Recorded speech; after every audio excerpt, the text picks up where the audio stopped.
Je suis maintenant aux côtés de Caroline Yadzan, députée de la 8e circonscription des Français à l'étranger. Bonsoir Caroline. Alors, première question, percevez-vous un avant et un après le 7 octobre? Oui, bien sûr, il y a un avant et un après le 7 octobre. Il y a le traumatisme du 7 octobre qui nous a tous traumatisés, qui a traumatisé évidemment les habitants d'Israël, mais les Juifs dans le monde et le monde entier.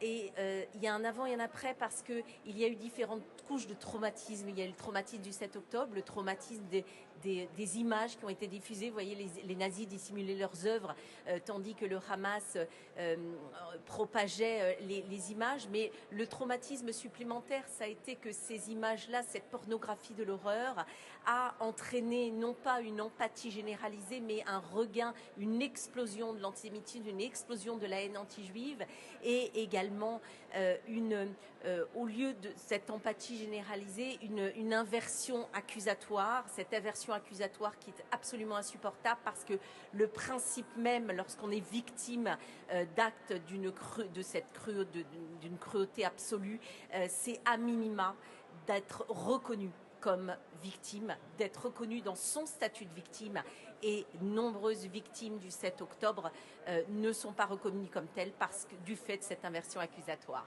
Alors justement, pensez-vous que la société française dans son ensemble comprend aujourd'hui les liens entre islamisme, haine des Juifs, haine d'Israël et donc de fait haine de la France? Bien, moi, je pense que oui, en fait. Je pense qu'une majorité des Français, même si malheureusement ils restent silencieux, et d'ailleurs, il n'y a qu'à voir le sondage qui est paru, il y a plus de 70% des Français qui comprennent la menace islamiste, qui comprennent que cette menace islamiste menace non seulement évidemment les Juifs, mais menace la France et menace le monde dans sa globalité, parce que qu'est-ce qu'elle vient nous dire, cette menace islamiste? Elle vient nous dire que les valeurs qui sont les nôtres, les valeurs de liberté, les valeurs d'indépendance et ces valeurs de laïcité qui nous permettent d'être libres, eh bien ces valeurs ne valent absolument rien et qu'il y a lieu de les détruire. Donc on veut détruire le monde tel que nous le concevons de l'intérieur, et c'est évidemment ce que nous devons combattre au quotidien, et c'est la raison pour laquelle nous sommes tous là ce soir. Merci pour ce témoignage, Caroline Yadzan.